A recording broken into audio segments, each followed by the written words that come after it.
Hello, everyone, and welcome back to Politics Now. We're talking about modern politics and modern America. And today, we're going to be doing another prediction for the 2024 election and just seeing how each opponent fares out when it comes to the swing states and even lean to likely states because those are also very contested when it comes to 2024. So, yeah, let's get into that. So far right now, 2024 is looking like a pretty tight race, and it is pretty much up in the air who is actually going to win.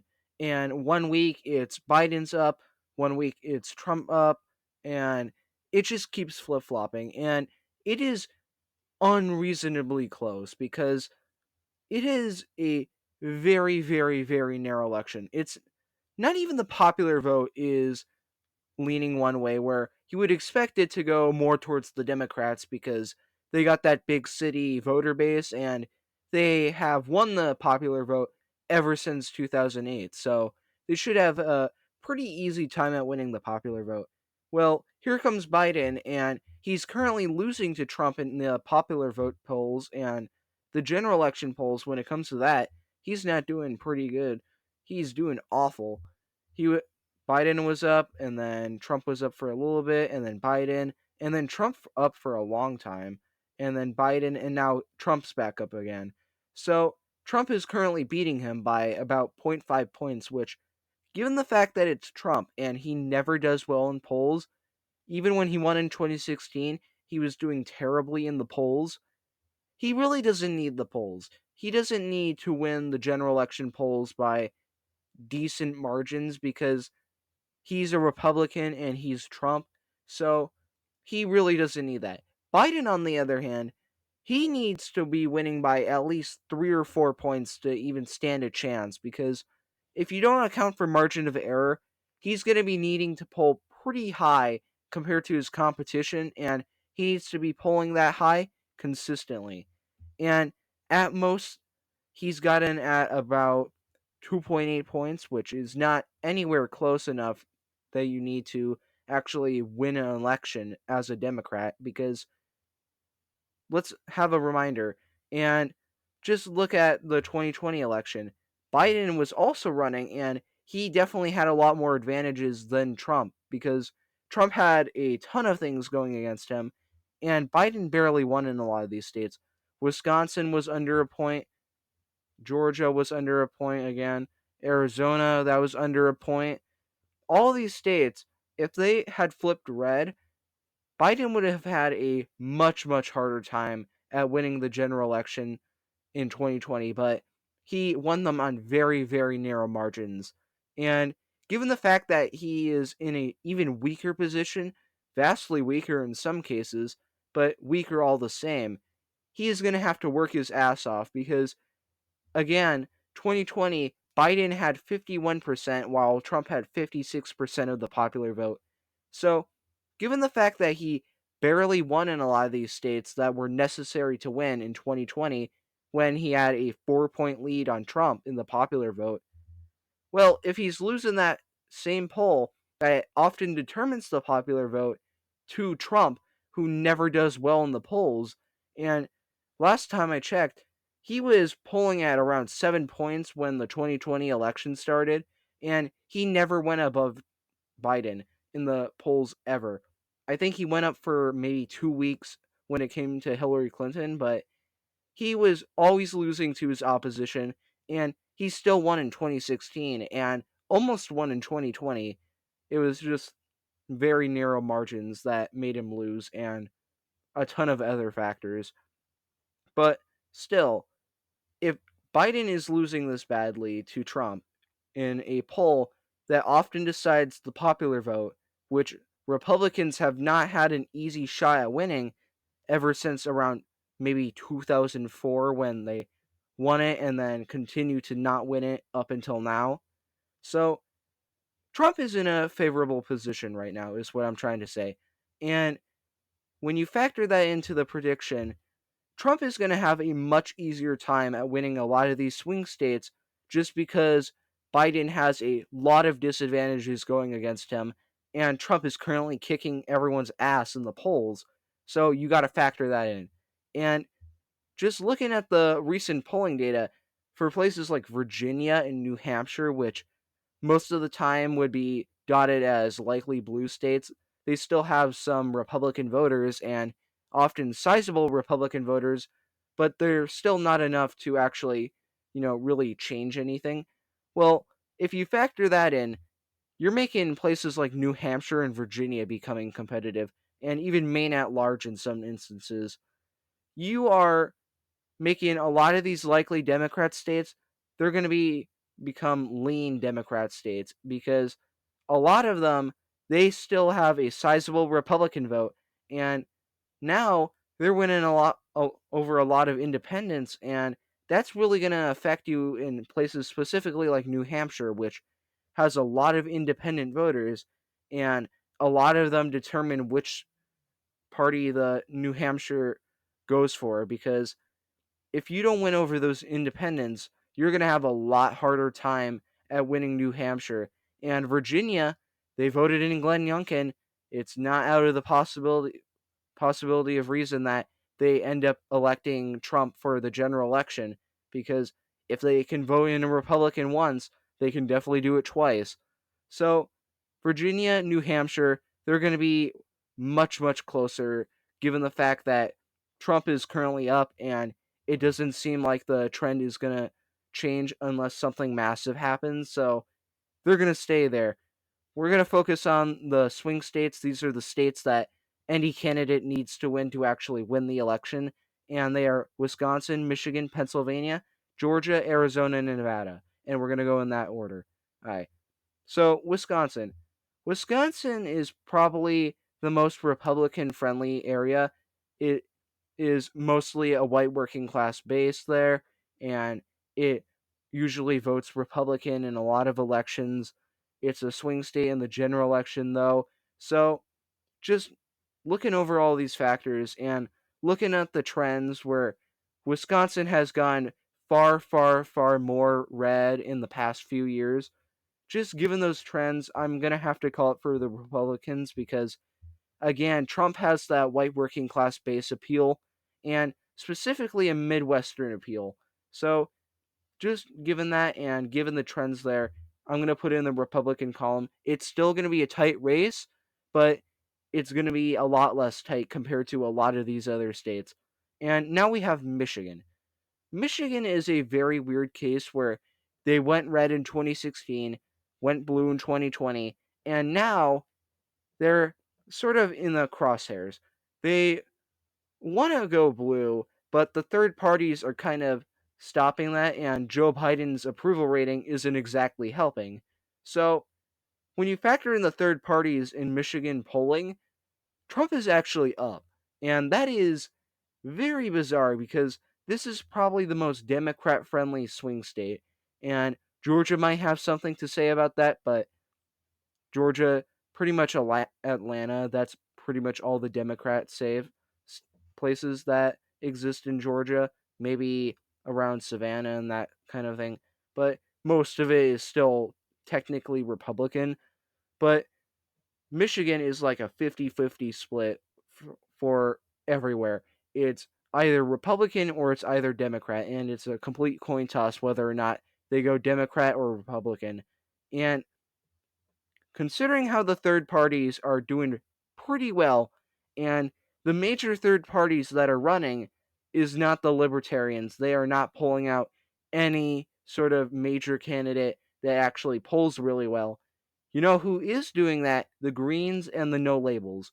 They are pulling out candidates that are performing very well, and given the fact that the Greens and the No Labels are left leaning parties, yeah, they're definitely going to steal a lot of votes away from Biden, and it's kind of going to screw him off in a lot of these states because, again, another factor that led Trump to winning 2016 was the third parties, and specifically the Greens. The Greens are the libertarians for the Democrats. They are spoilers who ruin Democrat chances at winning states. And given the fact that they are pulling out a major candidate who has a lot of appeal, right now I'm feeling that Michigan could go red. It's probably going to be under a point, maybe less than that, but it's going to go red because of the third parties and just the general atmosphere where Biden has very, very bad approval ratings, specifically in Michigan. And Trump still has that white working class base that he can pull on to actually win a lot of these Midwestern states. So now we got Pennsylvania. Pennsylvania is a very weird case because it definitely could go Republican by a pretty decent majority, but that just depends on turnout. If Trump doesn't turn out his base, yeah, it is probably going to go Democrat. If he can, specifically in the Philadelphia suburbs up here, where he does have a lot of support there, but in 2020, he didn't pull it out. And in a lot of the rural regions, he also didn't pull that out. And that's what led him to lose Pennsylvania in 2020. So it all depends on whether or not he can get that base out and get them to vote. Because if he can, you might see a lot of these suburb areas around Philadelphia and maybe even Pittsburgh. They're going to go far more red and they're going to have very, very high turnout. And if that happens, Trump will win the state. And just given the fact that Trump has more so pursued a 2016 strategy than his 2020 strategy, and seeing how it's gone so far, I am expecting that you're going to get a lot higher turnout, specifically for Republicans and right leaning independents in 2024 compared to 2020, because Biden is in office and a lot of the people who might have skipped out 2020, yeah, they're definitely going to be a lot more motivated to vote now, and they are going to be riled up, and they are going to be attending these meetings where they're going to go and vote, and they are most likely going to vote for Trump. So, just given that, and given the fact that he's going to turn out a lot of people now compared to 2020, yeah, it's going to go by very narrow margins, but I think Trump might win Pennsylvania. And the complete opposite of that is Georgia.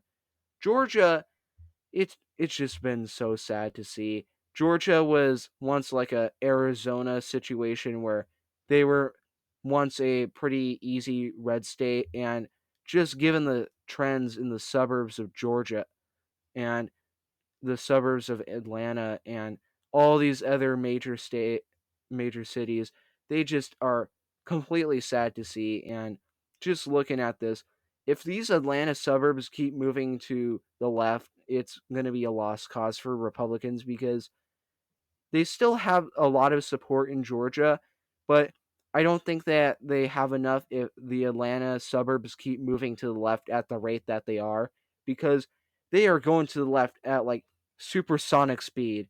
They are pulling out all the tropes to try and get Atlanta and Georgia to move farther and farther to the left. So it's all hinging on whether the trends continue. If the trends stagnate or reverse, Trump has a relatively decent shot at winning Georgia. If the trends continue, yeah, Biden is most likely going to win the state. And there's really no data to support that the trends aren't going to keep happening. And because of that, I'm going to have to put Georgia as Democrat. After this, yeah, the trend's continuing. It's just going to make Georgia a lost cause. And this is really the last election that they can maybe turn it around. But aside from that, Georgia is going to be a lost cause, and it's going to move farther and farther to the left. It's going to be like a more extreme version of Michigan, where it still has Republican tendencies, but it's going to move farther and farther to the left over time. So now that we got out of the way, Arizona, I'm going to put it to the Democrats because it has the same problem as Georgia. It was a former red state that has moved farther and farther to the left and has become more and more competitive over time. And just given trends, specifically in Maricopa County and a lot of these other counties in southern Arizona, specifically Pima County, that has been a real heavy hitter. But there's not entirely a lost cause. Republicans still have a opportunity to win Arizona. Definitely more than Georgia. There's no like massive demographic shifts like Georgia where it's making it harder and harder to win Arizona unlike Georgia, but you still have those trends of Arizona becoming more blue and a lot of these counties moving farther and farther to the left, and you're getting a lot less red counties than you had in 2016 or even before that. So, just given that and given the trends, it's going to stay Democrat and it's going to be a very, very narrow margin. And it's probably going to be more narrow than Georgia, but it's still going to go for Biden by maybe a point or two or under a point. It really doesn't matter because Democrats are still likely to win Arizona. It's a sad sight to see, but it's just how it works. On the complete opposite end of that, we have Nevada. Now, Nevada has shifted to the right by relatively Wisconsin proportions, where it used to be a fairly easy state for Democrats to win, where it would go by like 3 or 5 points. It's basically like the Democrat equivalent to Texas, where it's a pretty easy state to win, even though it's a 5 point margin. And it was marked as a Democrats' stronghold for a while, ever since 2008, and they've had a pretty easy shot at winning it. Trump didn't win it in 2016. He definitely didn't win it in 2020, but now it's definitely up for grabs.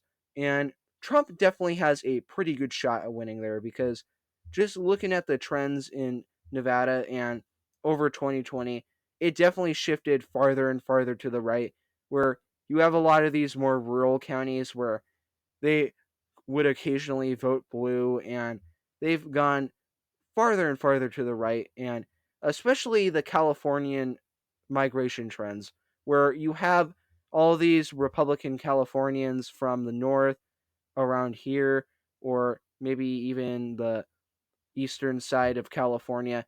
They're Republicans and they don't want to live in California for pretty obvious reasons because, I mean, it's a complete dystopia there, and Democrats basically control 100% of the state, so they're leaving, and their top destination is Nevada, and they're moving in places like Reno and Las Vegas. That's why, compared to most major big cities, Las Vegas and Reno aren't especially Democrat strong because you do have a lot of migrations from Republicans to these cities. So you're making these very, very narrow elections in what would be pretty strong Democrat strongholds because they're big cities, but still, you do have those trends of them becoming more and more Republican. And I think Trump has a pretty decent shot. And at the end of the day, just given the trends there and given the similar Georgia trends, but for Republicans, I'm going to put it in the Republican column. I think Trump could win it, but again by narrow margins. So that is the final prediction, 285 to 253.